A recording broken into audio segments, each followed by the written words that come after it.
Một ngày trước khi cưới, người đàn ông lại đem hết tiền cho mượn một cô gái khác. Biết được sự thật, vị hôn thê đành phải đi tàu qua đêm đến đơn vị tìm anh ta đòi tiền. Lâm Ngọc Giao nhớ rõ, hôm nay là ngày Lục Giang Đình nhận lương. Cô xin nghỉ phép, đạp xe đến đơn vị đòi nợ anh ta. Chẳng mấy chốc đã tới nơi. Cô dựng xe bên đường, bước tới trạm gác phía trước, rồi dừng lại, đứng lại, đến làm gì? Tôi đến tìm người. Tôi tìm Lục Giang Đình. Cô là gì của anh ta? Tôi là Đồng Hương thôi. Đồng Hương? Ừ, đúng rồi, có ai dẫn vào không? Không, tôi đi một mình. Cô không phải người nhà. Không có người dẫn thì không được đâu. Tôi đến đòi tiền anh ta. Anh ta mượn tiền tôi. Nhờ anh thông cảm chút. Hoặc gọi anh ta ra dùng tôi cũng được. Vẫn không được. Chỉ khi người nhà có giấy tờ liên quan, chúng tôi mới báo cho người đó được. Thế này mà được sao nổi? Chúng tôi không phụ trách đòi nợ. Nhờ cô thông cảm cho công việc của chúng tôi. Thôi được, vậy tôi đợi ở đây một lát. Ừ, được thôi, tôi đoán lát nữa tan ca anh ta sẽ ra. Không vấn đề gì, miễn đừng làm phiền công việc của chúng tôi là được. Cô tính toán hôm nay Lục Giang Đình sẽ ra ngoài để đưa tiền cho Phương Tình. Mẹ con Phương Tình sắp đói chết rồi. Kiếp trước cũng vì lý do này. Phương Tình lúc khó khăn túng quẫn đã đến mượn tiền Lục Giang Đình, bảo vài ngày nữa có tiền trợ cấp sẽ trả, nhưng chẳng bao giờ trả cả. Đợi một lúc, đến giờ tan ca, người trong đơn vị ra ngoài. Đúng lúc này, Lục Giang Đình bước ra. Lâm Ngọc Giao lập tức tiến tới chặn đường. Ngọc Giao, sao em lại đến đây? Em đến tìm anh à? Lục Giang Đình trong lòng phấn khởi không thôi, mặt mày rạng rỡ chẳng giấu nổi niềm vui. Lục Giang Đình, trả tiền. Tôi còn tưởng cô này đợi người yêu. Ai ngờ là đến đòi nợ. Thấy ánh mắt tò mò xung quanh, Lục Giang Đình hơi mất mặt. Ngọc Giao, đi theo anh. Em không đi. Trả ngay tại đây. Lục Giang Đình ngượng chín mặt. Bao nhiêu người đang nhìn, mà anh chẳng làm gì được cô. Đành gượng gạo nói. Anh không có tiền, em có thể. Không thể, em biết hôm nay anh nhận lương mà. Có bao nhiêu trả bấy nhiêu. Còn thiếu em 190, đúng không? Đúng thì đúng, nhưng giờ anh không có. Em biết anh không có đủ 190. Chẳng phải đã bảo có bao nhiêu trả bấy nhiêu sao?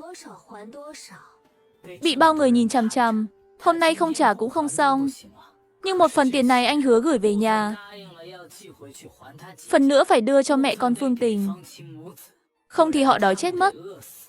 Thôi thì anh trả em một ít trước nhé. Lục Giang Đình móc từ người ra một xấp tiền. Định rút 2 tờ 10 đồng đưa cho Lâm Ngọc Giao. Nhưng chưa kịp rút, Lâm Ngọc Giao giật luôn cả xấp. Ngọc Giao, anh ta định giật lại. Nhưng Lâm Ngọc Giao xoay người né ngay. Bao nhiêu người đang nhìn, anh chẳng thể mạnh tay được, đành trơ mắt đứng đó. Lâm Ngọc Giao kiểm tra xấp tiền, hóa ra chỉ có 100 đồng. Không đúng, em nhớ lương anh một tháng là 150. Chưa kể tiền thưởng. Hay là anh không mang theo? Hoặc đã trả nợ người khác rồi? Còn thiếu em 90, đúng không? Ngọc Giao, tiền này không đưa em được. Trả lại anh mau. Không được, nợ thì phải trả, đó là lẽ thường. Đáng ra tháng trước anh phải trả hết cho em. Em đã cho anh nợ thêm 1 tháng rồi. Còn 90 nữa, em cho anh nợ thêm 1 tháng nữa. Đây là giới hạn cuối cùng. Ngọc Giao, Ngọc Giao. Lâm Ngọc Giao đạp xe chạy mất luôn. Lục Giang Đình mặt mày tái mét, muốn đuổi theo nhưng người đã đi xa. Lục Giang Đình bứt rứt khó chịu. Thế này thì chẳng cần đi tìm mẹ con Phương Tình nữa. Vì anh chỉ mang theo 100 đồng ra ngoài, mà giờ bị Lâm Ngọc Giao lấy hết rồi. Giờ đi thì biết nói sao với Phương Tình đây. Nhưng không đi thì làm sao? Mẹ con họ dựa vào 10 đồng đó sống 3 ngày rồi. Giờ không có tiền mang qua, họ đói chết mất. Nếu Kiến Quân biết họ đang chịu đói, chắc chắn sẽ trách móc tôi. Lục Giang Đình càng nghĩ càng áy náy. Suy đi tính lại, Lục Giang Đình tìm đến bạn cùng phòng Lưu An Quốc. An Quốc, cho tôi mượn thêm ít tiền đi. Hôm nay chẳng phải vừa nhận lương sao? Tôi biết, Nhưng chẳng phải tôi vừa trả nợ rồi sao? 20 đồng vừa trả cậu. Cho tôi mượn lại đi. Tháng sau tôi trả cậu. Đúng là vừa trả tôi xong, tôi còn chưa kịp cầm nóng tay đây. Nhưng người ta đã mở lời. Anh cũng chẳng tiện nói thêm gì. Đành móc lại 20 đồng ra đưa. Nhưng tháng sau cậu phải trả tôi nhé. Yên tâm, chắc chắn mà. Lần sau trả rồi thì đừng mượn lại nữa đấy. Giang Đình, cậu thiếu tiền à? Tôi không thiếu. Nhưng nhà tôi thì thiếu. Nhà tôi thế nào cậu cũng biết rồi. Tôi là anh cả trong nhà. Dưới còn em trai em gái phải nuôi. Hồi trước bố tôi vì lo cho tôi học, làm việc cật lực. Giờ sức khỏe yếu hẳn. Chẳng làm được gì nữa. Lại hay phải vào viện. Mẹ tôi mấy hôm trước giục tôi. Bảo nhận lương thì gửi về nhà ngay.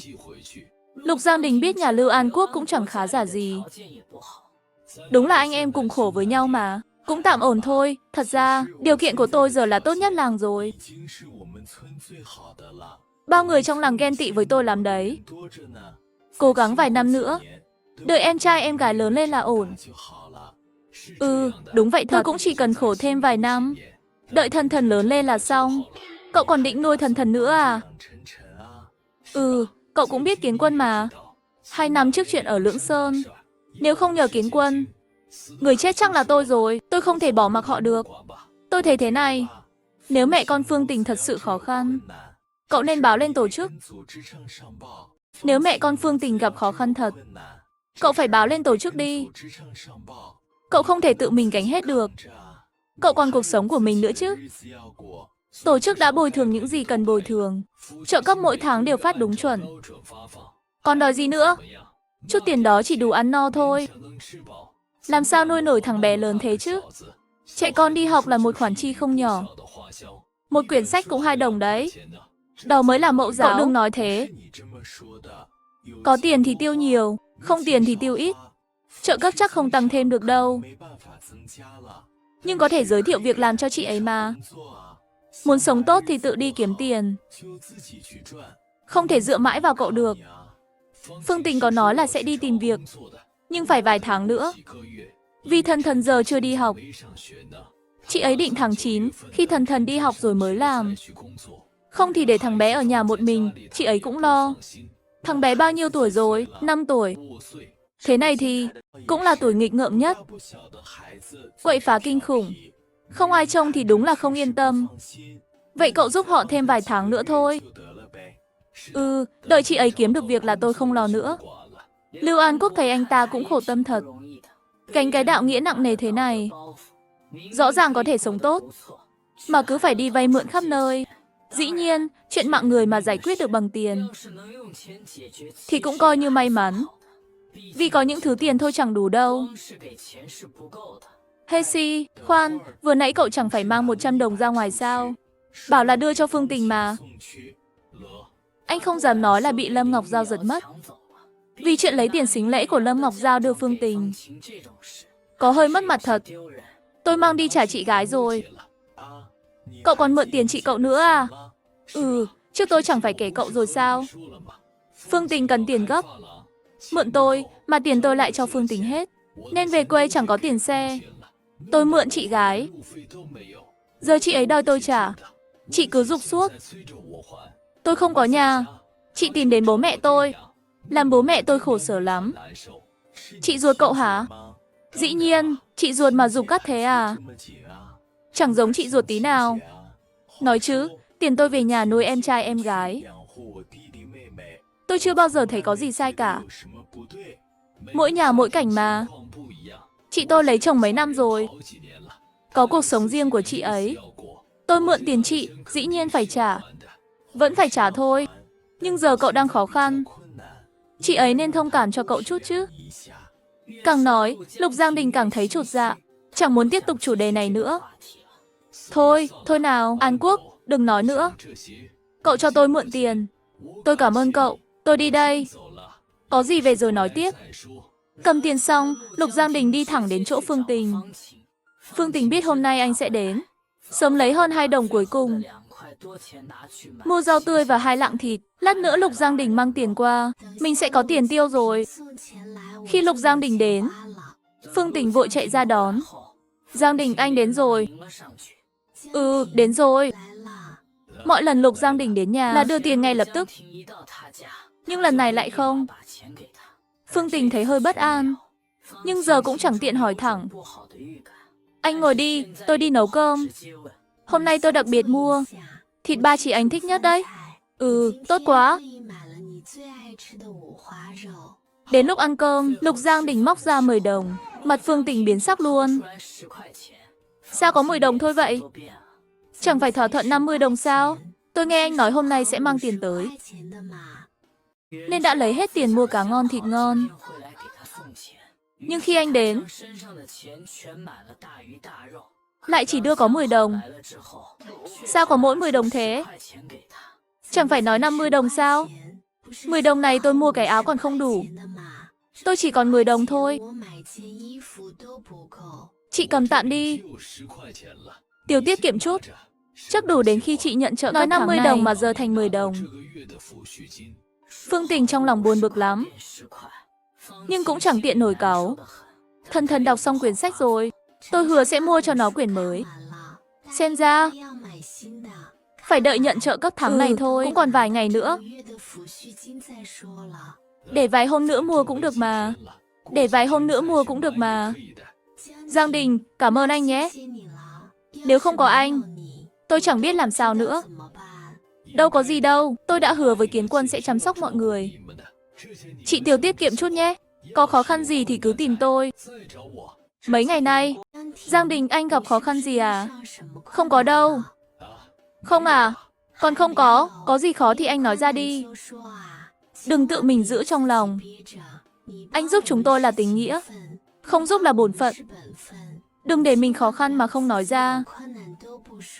Rồi chỉ lo giúp chúng tôi thôi. Hesi, đáng ra tôi hứa đưa 50 đồng cho chị. Nhưng lúc ra ngoài, tôi gặp Ngọc Giao. Cô ấy đòi tôi trả tiền. Không những lấy mất 50 đồng định đưa chị, mà còn lấy luôn tiền tôi định trả cho chị gái. Cái con nhỏ Lâm Ngọc Giao đáng ghét đó. Dám lấy tiền của tôi. Tôi nhất định không để cô ta yên. Cô ấy chẳng phải có lương sao? Lương của cô ấy là của cô ấy, nhưng nợ thì phải trả chứ. Ý tôi là giờ cô ấy cũng không thiếu tiền.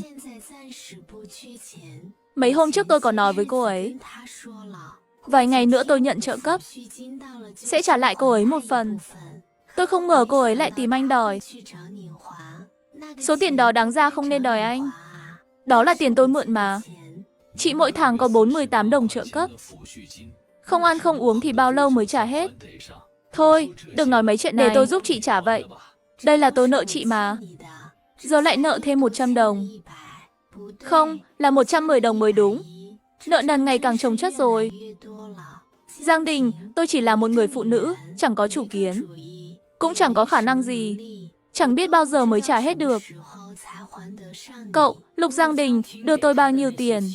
Tôi vốn chẳng định bắt cậu trả đâu. Nếu không nhờ Kiến Quân cứu cậu đã toi từ lâu rồi. Làm gì có cơ hội kiếm tiền thế này. Thôi, đừng nói nữa, chuyện trả tiền để sau hẵng tính. Chị cứ sống tốt trước đã. Yên tâm, tôi còn con trai mà. Dù tôi không trả được, sau này tôi sẽ để Thần Thần kiếm tiền trả. Thần Thần, mau nói với chú Lục đi. Lớn lên con sẽ kiếm tiền bảo hiểm chú Lục.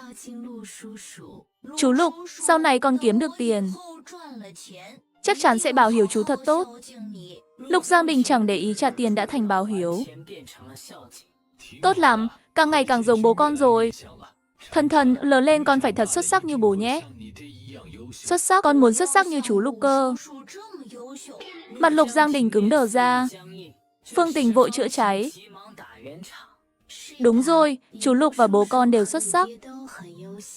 Con phải giống họ nhé. Đứa trẻ ngoan, con phải vượt qua cả chúng ta đấy. Dạ. Ăn cơm xong, Lục Giang Đình rời đi. Anh vừa đi khỏi, mặt Phương Tình trầm xuống ngay. Mẹ không vui à?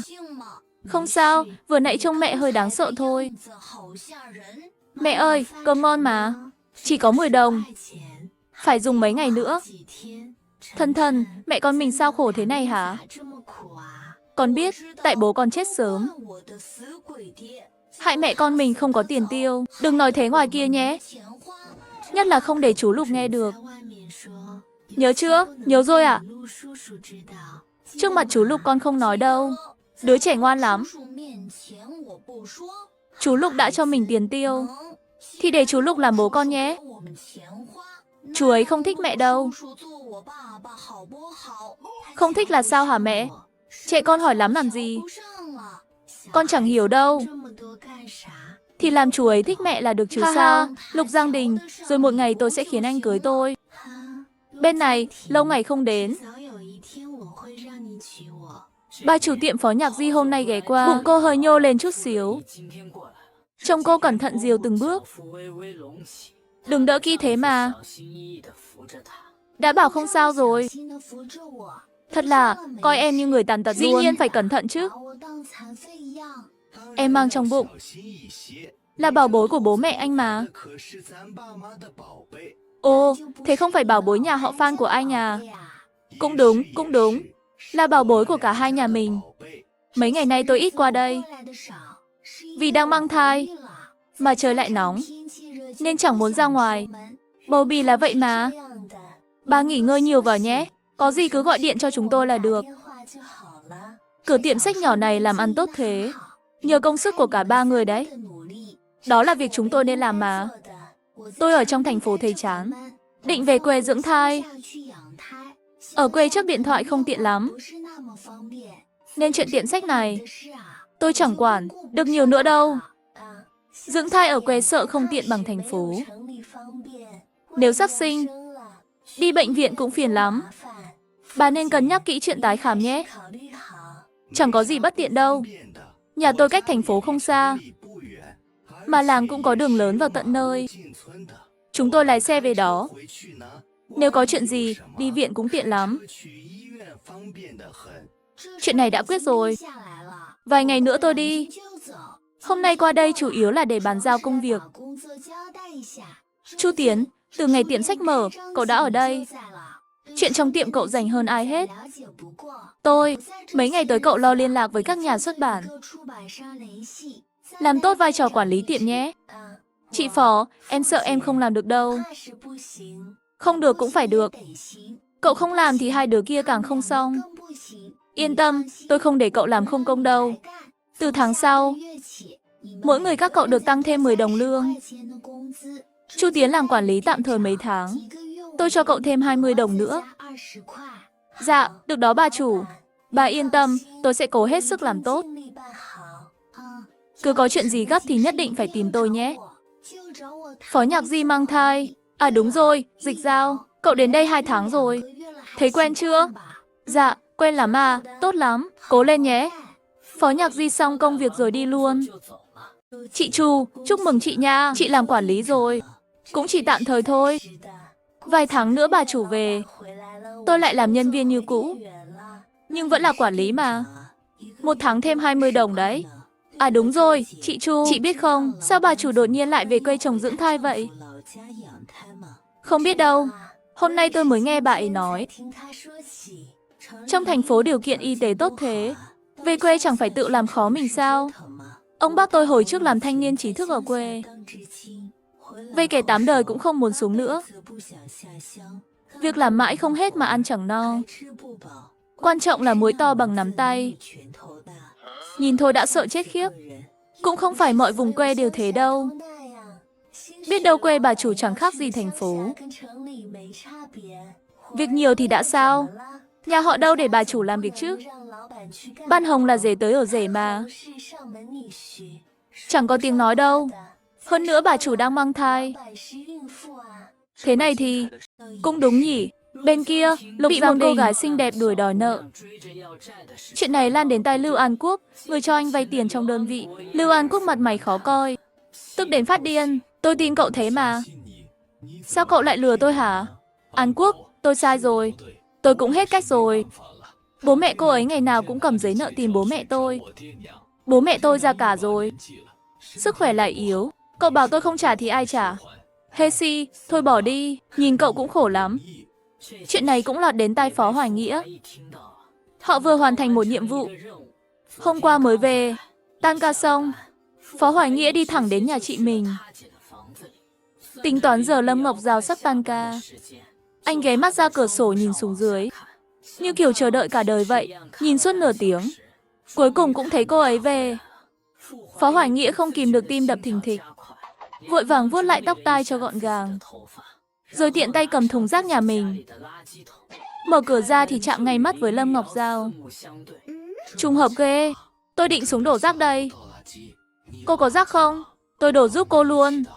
Phó Hoài Nghĩa bất ngờ xuất hiện, làm Lâm Ngọc Giao giật mình ngẩn ra. Không cần đâu, anh đừng khách sáo. Tiện đường thôi mà. Đi nào, để tôi lấy thùng rác cho cô. Lâm Ngọc Giao chưa kịp đóng cửa, Phó Hoài Nghĩa đổ rác xong đã quay lại ngay. Đây, của cô này, cảm ơn nhé. Không có gì. À đúng rồi, chị Nhạc Di về quê chồng dưỡng thai bao lâu thế? Chị ấy bảo lúc nào về quê chồng dưỡng thai vậy? Anh không biết à? Chị ấy đi được vài ngày rồi. Chị còn dặn nếu tụi tôi có việc gấp thì tìm anh. Tôi không biết thật. Chị ấy chưa nói với tôi. Thế quê chồng chị ấy ở đâu? Ở phía Bắc ấy. Mùa hè bên đó không nóng bằng đây. Ồ, thế có khi chị ấy đi tránh nóng không chừng. Thời tiết Nam Thành đúng là nóng thật. Ừ, có thể lắm. À đúng rồi, tôi vừa đi nhiệm vụ về. Nghe nói cô đi đòi tiền Lục Giang Đình. Anh ta không làm gì cô chứ? Không sao đâu, tôi đứng gần cổng lớn. Đúng giờ tan ca. Người đông lắm mà. Anh ta còn nợ cô bao nhiêu? Còn 90 đồng. Tháng này chắc anh ta không trả nổi. Đợi tháng sau anh ta nhận lương, tôi lại chặn đầu. Tôi cũng chẳng muốn. Nhưng không chặn anh ta, chẳng biết bao giờ anh ta mới trả. Tiền của anh ta chắc chắn lại đưa cho Phương Tình thôi. Tháng sau để tôi đòi giúp cô. Đừng tự đi tìm anh ta một mình nữa. Không sao, việc của tôi tự giải quyết được. Phó Hoài Nghĩa thấy cô vẫn giữ khoảng cách với mình. Ừ, có gì cần thì cứ tìm tôi nhé. Đừng ngại ngùng gì cả. Cảm ơn anh. Thôi tôi xuống đây.